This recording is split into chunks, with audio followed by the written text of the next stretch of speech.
Olá, meus amigos, um dia de muita paz para todos nós. É sempre um motivo de muita alegria estarmos reunidos em nome do nosso Senhor Jesus para estudarmos a obra Nosso Lar. A semana passada nós iniciamos o capítulo 20, Noções de Lar. Vou pedir para a nossa querida amiga Lígia fazer a recapitulação e logo nosso irmão Augusto irá fazer a nossa prece de abertura. No nosso último estudo, André Luiz está conversando com a dona Laura e pergunta a ela se ela tem alguma atividade além das coisas do lar. E ela diz que sim.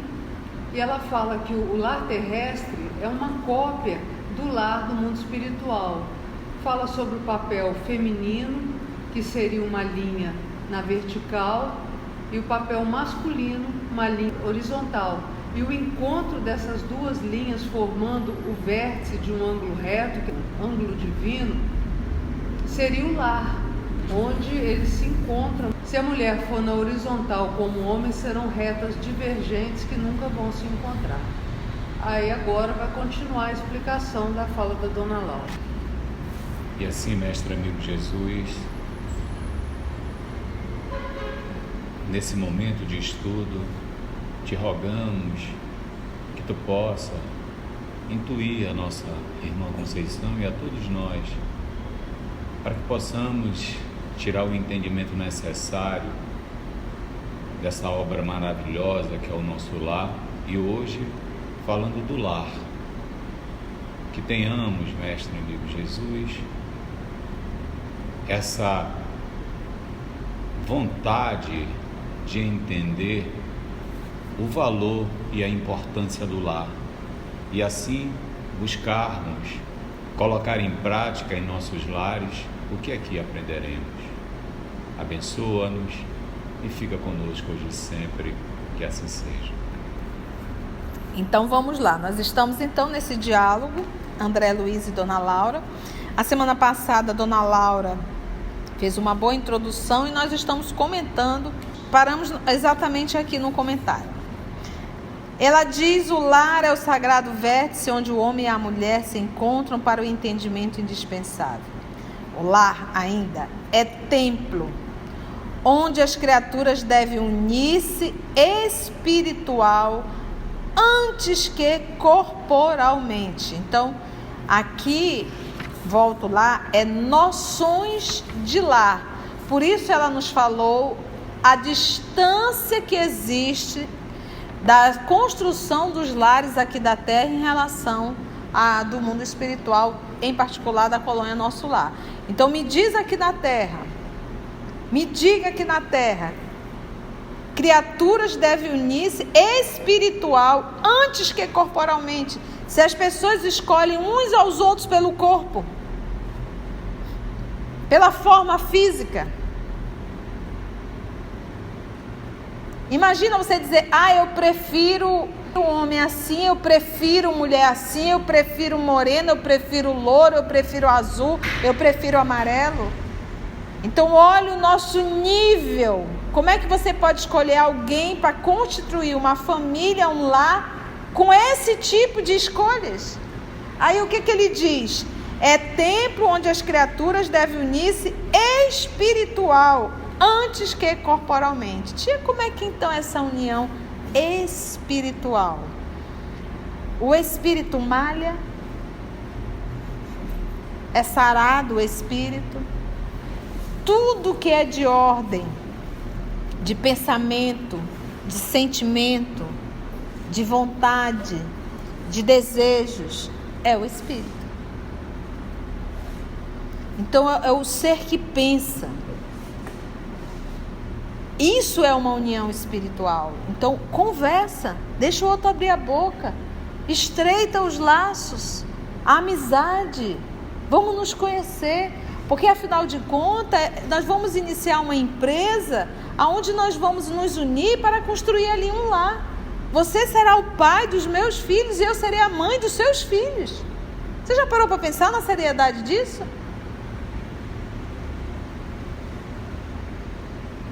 E outra, teremos que viver com os nossos barulhos todos os dias. Porque morar junto é viver com o barulho do outro. O outro ronca. Vai comer, faz barulho. Não é verdade? Tudo é posto atenção. Você está próximo com o outro, é barulho. A intimidade é barulho. Quando o barulho do outro te incomoda, você já sabe que foi uma união de corpo e não de alma. Não houve uma união espiritual. A pessoa está comendo, você se incomoda, já está fazendo barulho. Né? Passa a ser, é uma relação antipática. É uma relação chata. Porque tudo que o outro faz te incomoda. Mas estar junto, estar perto, desculpa. Você está se propondo a viver com o barulho do outro. Do jeito que o outro vai ter que viver com o teu barulho. Então, infelizmente, é por isso que nós temos hoje relações descartáveis. Sem o mínimo respeito, sem o mínimo a preocupação com que as crianças vão achar de uma separação. Então, olha só. É templo. Então, templo. Quando você fala a palavra templo, o que você pensa, gente? O que vem na nossa cabeça? Templo. Já pensou em fazer um forrobodó dentro de um templo? Uma cachaçada assim dentro de um templo? Gritos, berros, palavrões dentro do templo? Uma balada, né? Uma orgia dentro de um templo? Então, olha como a nossa querida irmã Laura se direciona ao lar. Primeiro, é um templo. E porque ali tem união de almas. Processo de educação moral. Se ali dentro do lar, esse templo, não há respeito, como tu queres educar? Lembra que quem prepara a sociedade, a humanidade, quem educa é o lar. Se existe um homem na condição que está e é um péssimo administrador, um péssimo político, um péssimo professor, um péssimo médico, faltou lá a base na educação. Porque quem humaniza é o lar. Quem moraliza é o lar. Daí ser o templo. A escola não moraliza ninguém. A escola dá conteúdo. E moralizar lá atrás não é dar lições verbais de moral. Não. É dar lições práticas. Exemplo de moral dentro de casa. É templo onde as criaturas devem unir-se espiritual antes que corporalmente. Então aqui já caiu por terra quando se fala em lar terrícola. Há na terra, ou seja, existem na terra agora grande número de estudiosos das questões sociais que aventam, expõem várias medidas e clamam pela regeneração da vida doméstica. Alguns chegam a asseverar que a instituição da família humana está ameaçada. Importa considerar, entretanto, que a rigor, o lar é conquista sublime. O lar é o quê? Conquista.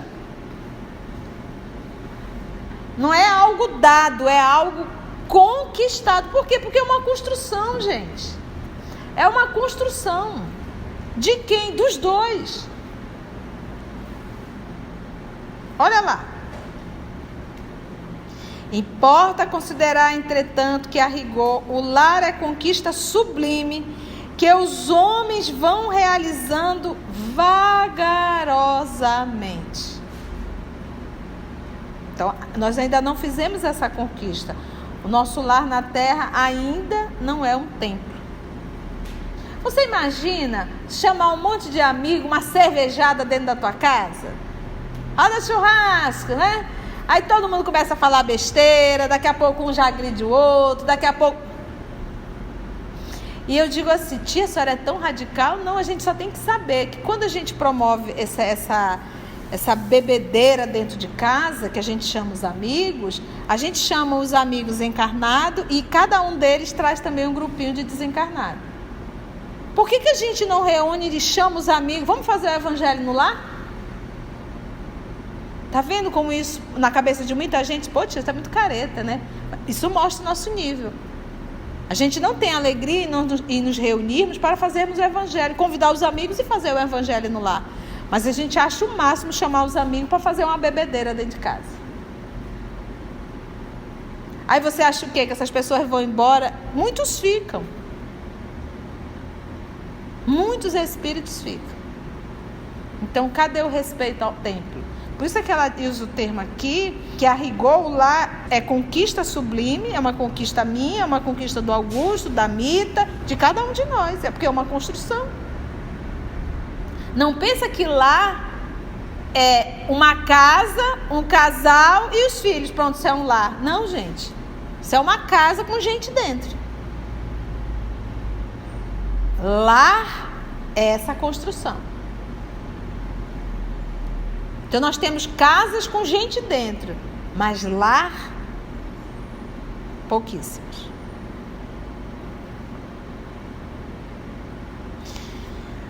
O lar é conquista sublime que os homens vão realizando vagarosamente, onde, nas esferas do globo, o verdadeiro instituto doméstico, baseado na harmonia justa, com os direitos e deveres legitimamente partilhados, ela diz, onde? Eu só vou dizer, me aponte um.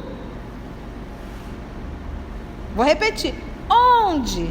Nas esferas do globo, aqui, terra, o verdadeiro instituto doméstico, baseado na harmonia justa, com os direitos e deveres legitimamente partilhados, onde?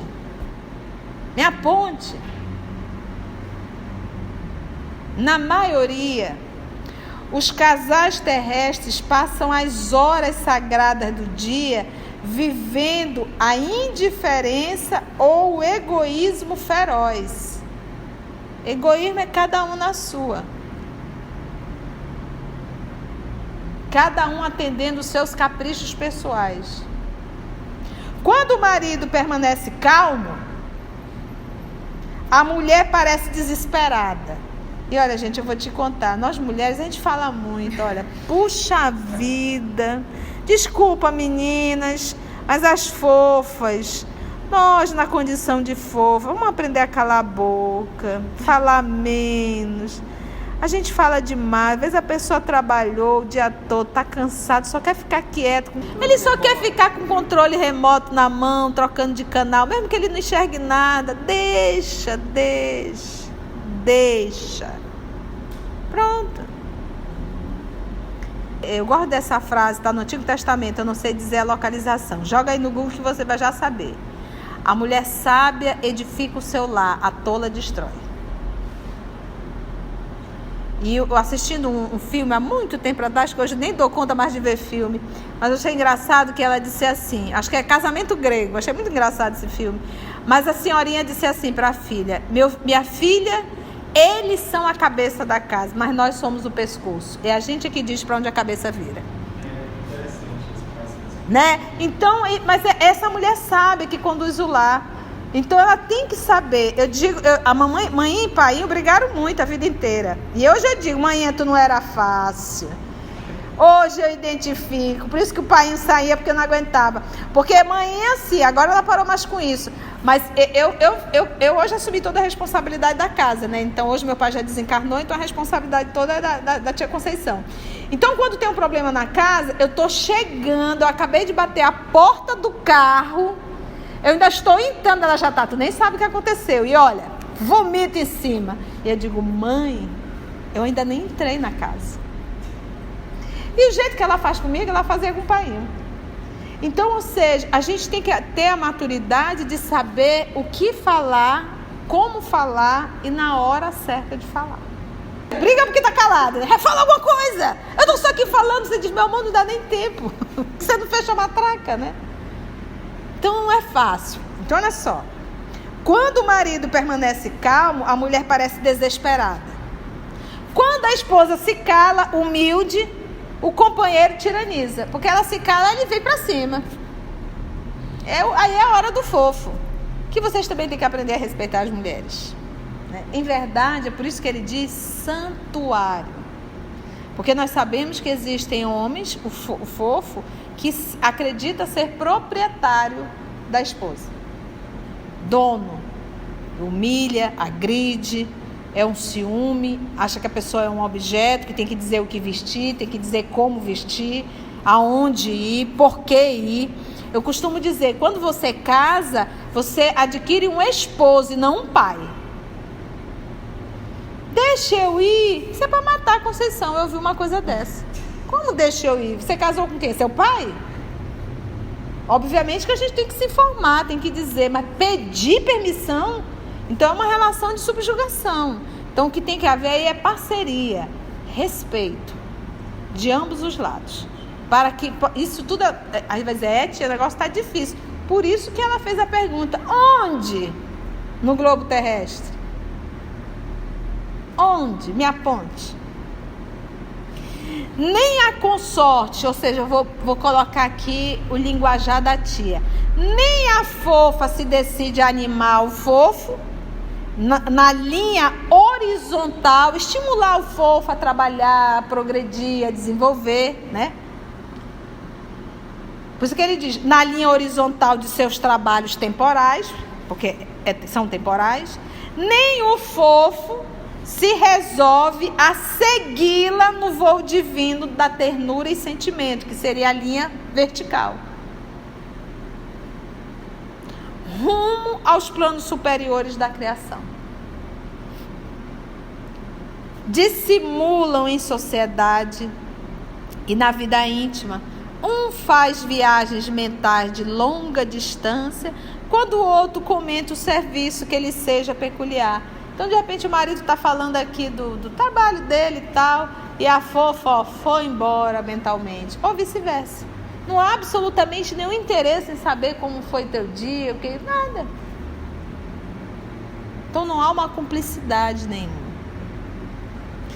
Se a mulher, a fofa, fala nos filhinhos, o fofo excursiona através dos negócios. Se o fofo examina qualquer dificuldade do trabalho que lhe diz respeito, a mente da fofa volta ao gabinete da modista, que hoje eu poderia dizer da academia, do salão de beleza, né? É claro que, em tais circunstâncias, o ângulo divino, voltando à reta, não está devidamente traçado. Não está. Não há união. Para formar o ângulo é necessária a união da reta vertical e da horizontal.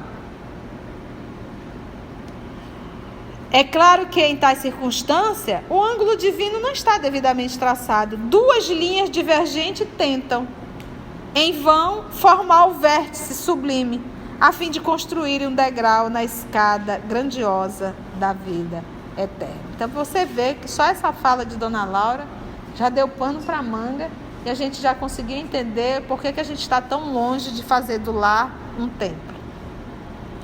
Esses conceitos, diz André Luiz, calavam-me fundo e sumamente impressionado, observei. Senhora Laura, essas definições suscitam um mundo de pensamentos novos. Se conhecêssemos tudo isso lá na terra. Replicou a nobre matrona. Questão de experiência, meu amigo. O homem e a mulher aprenderão no sofrimento e na luta.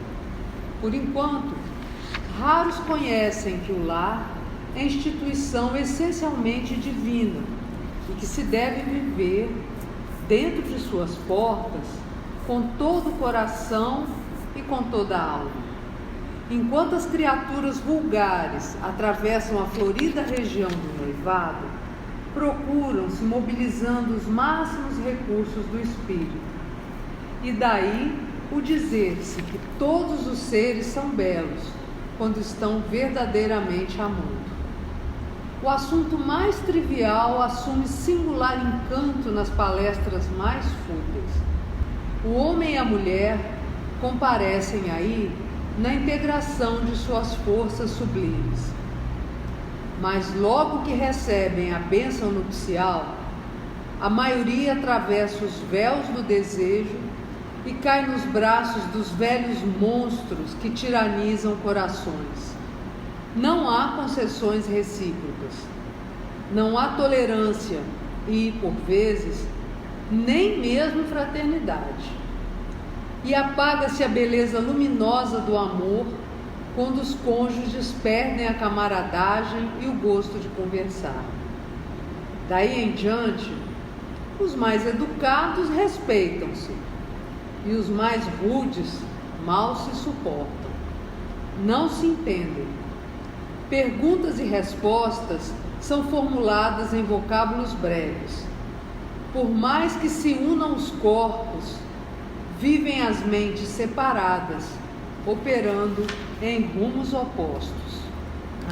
Dona Laura, a senhora está cutucando em casa de vespa, né? Estudar isso incomoda. Então ele diz assim: poxa, Dona Laura, se conhecêssemos tudo isso lá na Terra. Ó, que nós estamos conhecendo? Estamos, e aí? Vai fazer diferença? Deve fazer, né? Mas nós aqui estamos conhecendo. Questão de experiência, meu amigo. Agora vem aqui as chibatadas. O homem e a mulher aprenderão no sofrimento e na luta. Hoje nós estamos colhendo no nosso lar a educação, se eu posso chamar de educação, que nós direcionamos aos nossos filhos. Filhos rebeldes, menino de 30, 35 anos dentro de casa sendo sustentado por pai e mãe, isso virou uma rotina. A menina engravida e traz para a mãe criar. Fica a avó, coitada, com um monte de menino dentro de casa. E a fofa ainda vai para a balada, para os funk da vida, né? E a mãe fica e acha tudo isso normal. Casos vem para dentro da casa do sogro e da sogra, e quem sustenta tudo é a sogra e o sogro. Gente, maus tratos, agressões verbais, absolutamente nenhum respeito. Estamos colhendo exatamente o que plantamos. Porque a gente cria filho e vai ter que viver com eles. Vai ter que viver com eles. Então, o homem e a mulher aprenderão no sofrimento e na luta. Está aí o nosso sofrimento e a luta. Por enquanto, raros, e quando os espíritos dizem raros, é raros mesmo. Raros conhecem que o lar é instituição essencialmente divina. Por que, gente, é uma instituição divina? Nós reencarnamos para aprendermos a sermos seres humanos melhores. Qual é a primeira base para a educação moral? É o lar. Por isso que ele diz que é essencialmente uma instituição divina. Porque a mãe, ela tem a missão muito maior no processo da educação. Porque ela deve começar a educar o seu filho desde a vida intrauterina. Ela já deve começar o processo de educação. Por quê? Porque o espírito está no estado de torpor, mas tudo que passa, tudo que ela ensina, aquilo grava no psiquismo dele. Grava no psiquismo. Então, por enquanto, raros conhecem que o lar é instituição essencialmente divina e que se deve viver dentro de suas portas, com todo o coração e com toda a alma. Olha que coisa mais linda. Vocês viram o número de separação que nós tivemos nesse período de Covid? Sabe por quê? Porque antes eles não conviviam. Sai 7 da manhã, volta 10 da noite. Há agressões físicas também, porque eles não sabem conviver. Não existe aí dentro dessa porta nem coração e muito menos alma. Enquanto as criaturas vulgares é comum, tá? Atravessam a florida região do noivado. Você já viu um casal de noivado? Você acredita que o amor é lindo. E quando é verdadeiro, é lindo mesmo. Procuram se mobilizando os máximos recursos do espírito. E daí o dizer-se que todos os seres são belos quando estão verdadeiramente amando. O assunto mais trivial assume singular encanto nas palestras mais fúteis. Você já viu o sol hoje? Nossa, como está quente, querida. Mas ilumina os seus cabelos, né? Não é assim? A gente fica, tudo acha lindinho, né? Oi, bebê. Oi, bebê. É uma coisa que chega a dar até náusea às vezes. Mas a gente vai percebendo, como ele diz, o assunto mais trivial assume singular encantamento nas palestras. Tudo é bonitinho, tudo é lindinho, né? Deixa passar o tempo. O homem e a mulher comparecem aí na integração de suas forças sublimes. Mas, quando vem o mas, logo que recebe a bênção nupcial, saiu da igreja, o padre disse: eu vos considero marido e mulher. Já sai dali, tu pisou no meu véu. Você não viu o meu véu? Aquela foto ficou horrível porque você pisou. Começou. Mas logo que recebe a bênção nupcial, a maioria atravessa os véus do desejo, atravessou porque casou por interesse corporal, físico, e cai nos braços dos velhos monstros que tiranizam corações. Não há concessões recíprocas, não há tolerância e, por vezes, nem mesmo fraternidade. Aquele casal grosso, um com o outro. Não há tolerância e, por vezes, nem mesmo fraternidade. E apaga-se a beleza luminosa do amor quando os cônjuges perdem a camaradagem e o gosto de conversar. Tu já viu o cônjuge conversando quando eles não se suportam? Que é? Ali. Não. Vai. Fica realmente monossílabo, né? Aquela coisa... às vezes nem fala, só faz com a boca assim. Então faz Quando chega na fase do nossa, vou te contar, hein? Isso é para acabar. Perde a camaradagem e o gosto de conversar. Não consegue sair o casal junto. Tem que sair o casal com um grupo de amigos, senão eles não têm assunto. Ficou a noite todinha calado, um olhando para o outro, é um tédio. Então tem que levar um monte de amigo para poder ter assunto. Tu já pensou?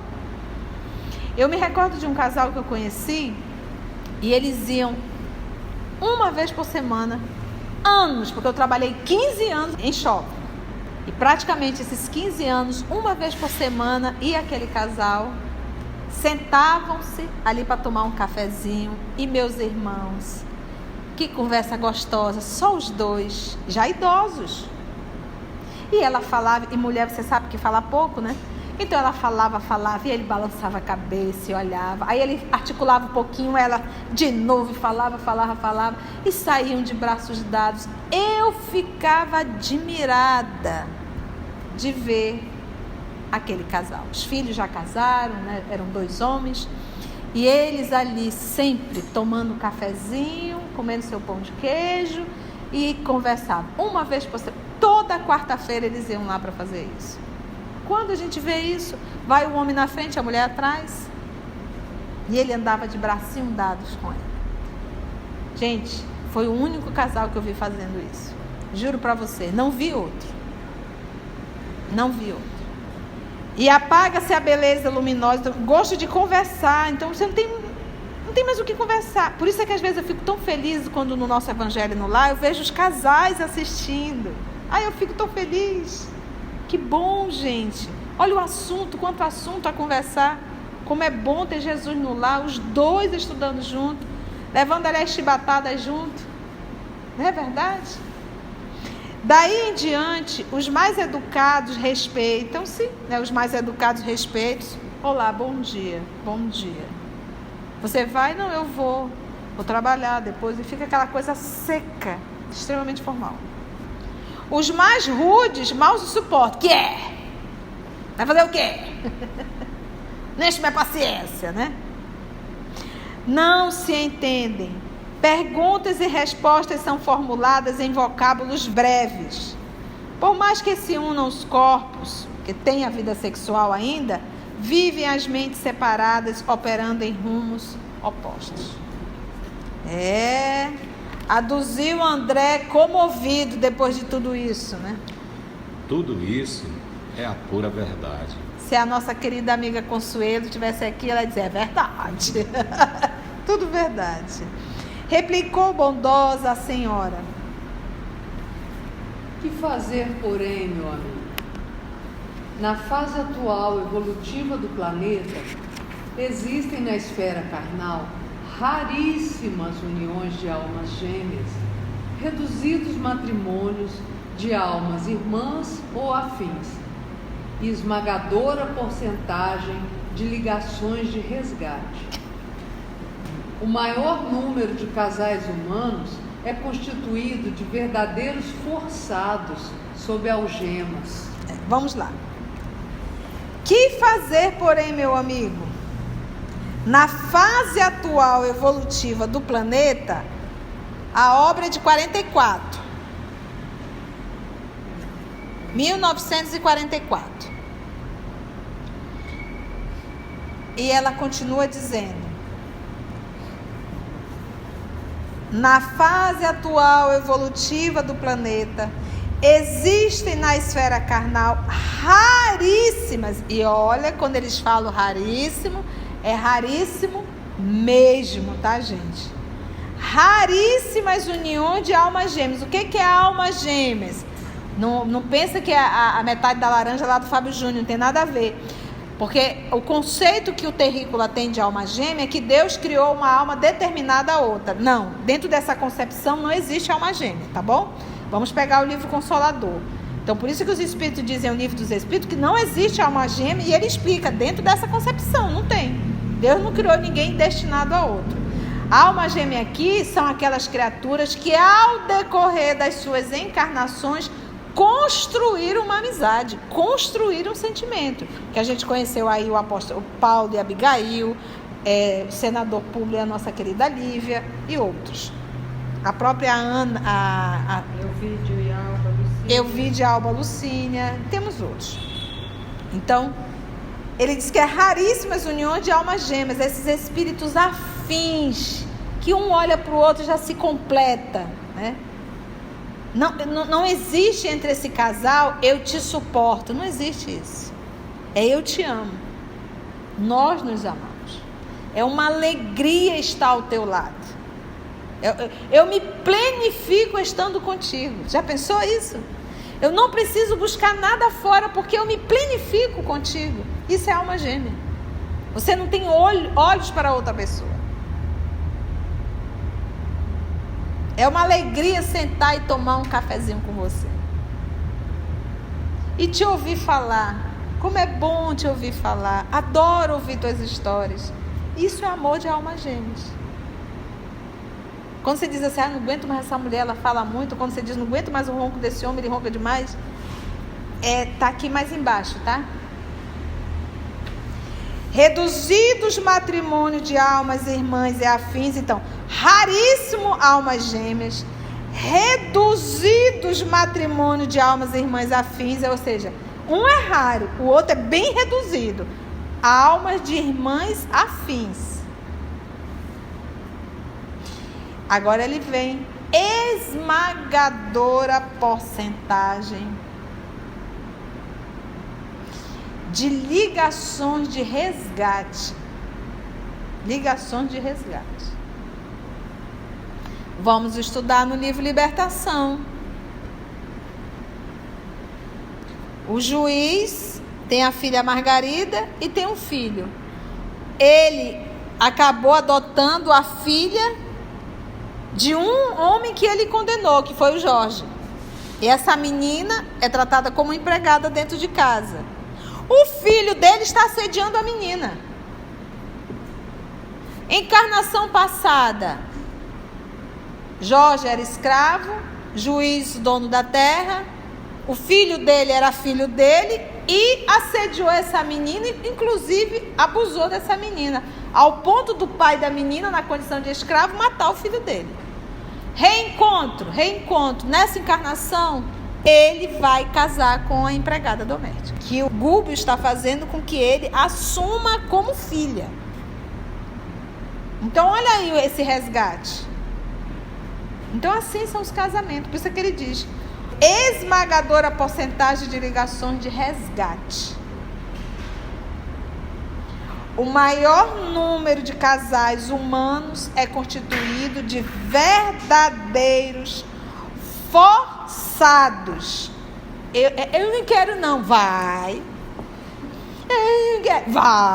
casar sim. Programação lá no mundo espiritual. Sob algemas. O meu pai sempre falou: nunca permiti um filho meu chamar outro homem de pai. Então, como éramos 9, ele soube aguentar firme, como a mamãe também aguentou firme por amor aos filhos. Procurando retomar. Eu sei que vocês estão tristes, moadinho, né? Fazendo aí uma recapitulação do casamento. Já nos identificamos aqui nessa esmagadora porcentagem.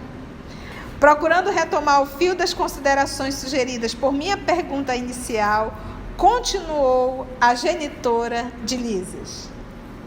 As almas femininas não podem permanecer inativas aqui. É preciso aprender a ser mãe, esposa, missionária, irmã. A tarefa da mulher no lar não pode circunscrever-se a umas tantas lágrimas de piedade ociosa e a muitos anos de servidão.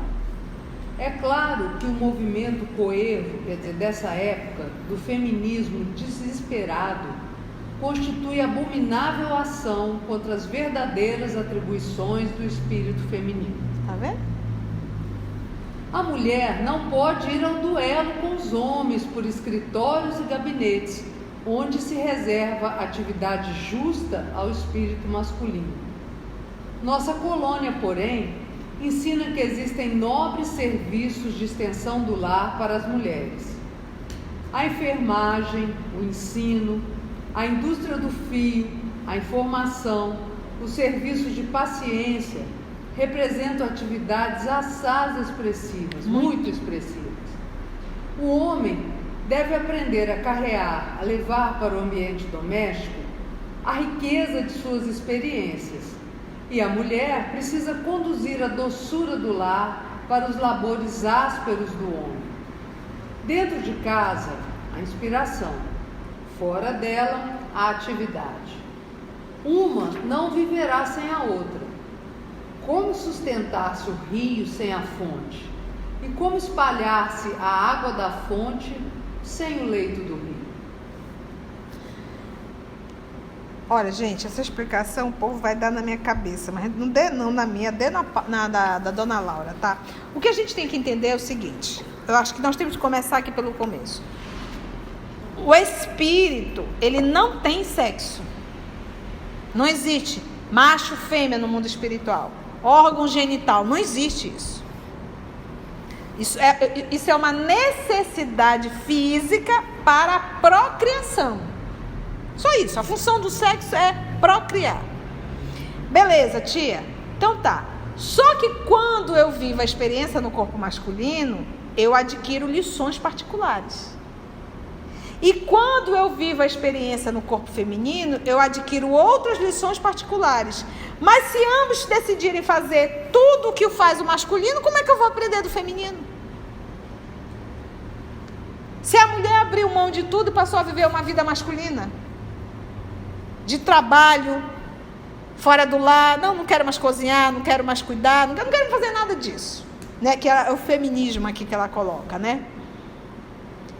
Então, como que a gente vai aprender? Então, e olha, gente, feminismo desesperado, que é contra tudo. Então, a gente para pensar e pensa assim: Uma das características, o que mais revolta muitas mulheres, inclusive, na verdade é a vaidade e o orgulho. E a característica realmente, esse nosso exercício, é desenvolver a humildade. Lembra que o espírito feminino, vou usar o termo espírito feminino, mas estagiar nesse período é aprender lições maiores.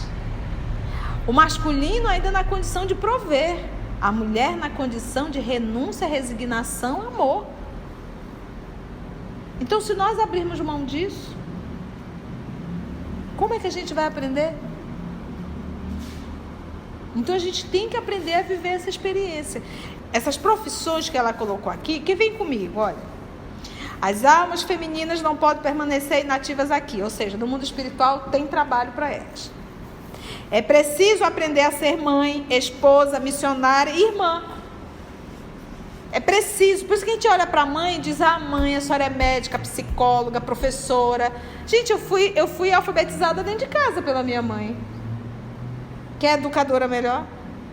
Quando a gente estava doente, era ela que medicava. Então, por isso que a gente olha para a mãe, ela tem tanto tentáculos nela, ela consegue movimentar tanto, ela foi preparada para isso. Por isso que ela diz aqui, olha, é preciso aprender a ser mãe, a ser esposa, a ser missionária e a ser irmã. A tarefa da mulher no lar não pode circunscrever-se a umas tantas lágrimas de piedade ociosa e muitos anos de servidão. Não é só isso. Não é só sentimentalismo. É claro que o movimento desta época do feminismo desesperado constitui abominável ação contra as verdadeiras atribuições do espírito feminino. Me desculpe. Abominável. A mulher não pode ir ao duelo com os homens através de escritórios e gabinetes, onde se reserva atividade justa ao espírito masculino. Nossa colônia, porém, ensina que existem nobres serviços de extensão do lar para as mulheres. Extensão do lar. Olha o que ela vai aprender. Lembra que elas também aqui estão sendo preparadas para ser mãe. Qual seria essa extensão do lar? Ela vai aprender o quê? Ela vai aprender de extensão do lar para as mulheres. A enfermagem. Gente, a enfermagem é cuidar do outro. Mãe não cuida? O ensino. A alfabetização, lembra? A indústria do fio. Tá para ti? Pode se corroer aí, meninas feministas. A informação, os serviços de paciência. Informação, né? Representam atividades muito expressivas. O homem deve aprender a carrear para o ambiente doméstico a riqueza de suas experiências. E a mulher precisa conduzir a doçura do lar para os labores ásperos do homem. Então, hoje nós temos homem e a mulher, os dois carreando para o ambiente doméstico a riqueza de suas experiências. E quem está fazendo a doçura, tia? Ninguém. Dentro de casa, a inspiração, fora dela, a atividade. Uma não viverá sem a outra. Como sustentar-se o rio sem a fonte? Ela diz, cada um tem que fazer o seu papel. Não pude deixar de sorrir ouvindo a interrogação. A mãe de Lísias, depois de longo intervalo, continuou nos dando chibatadas. Quando o Ministério do Auxílio me confia crianças ao lar, minhas horas de serviço são contadas em dobro, o que lhe pode dar ideia da importância do serviço maternal no plano terreno.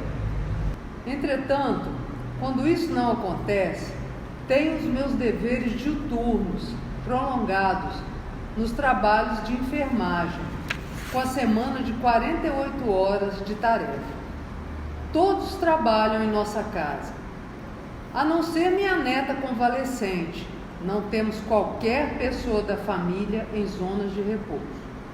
8 horas de atividade no interesse coletivo, diariamente, é programa fácil a todos. Sentir-me envergonhada se não o executasse também.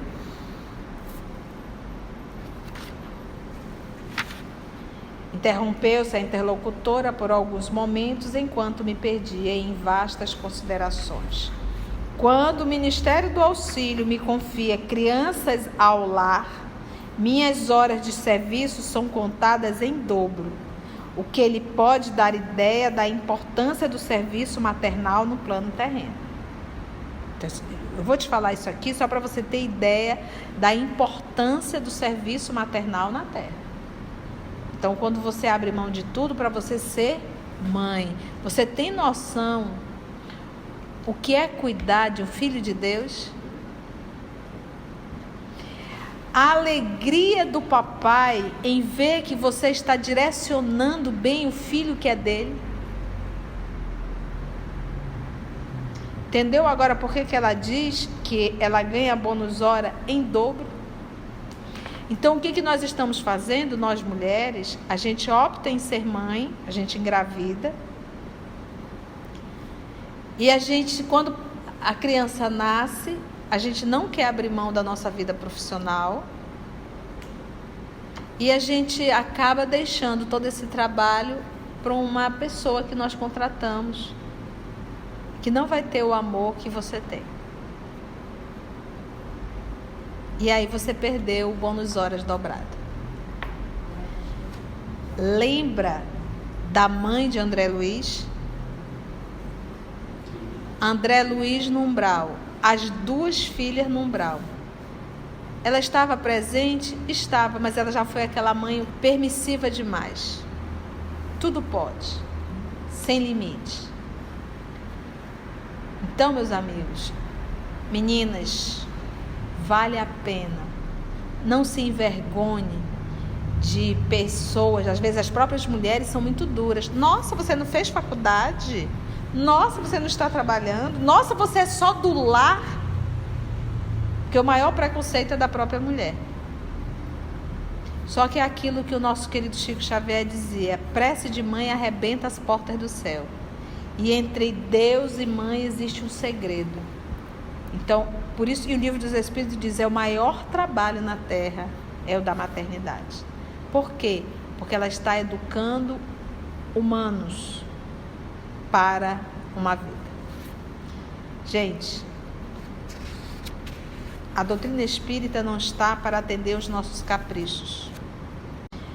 A nossa característica é realmente orgulho, egoísmo e vaidade. A gente tem muita dificuldade de renúncia e de resignação.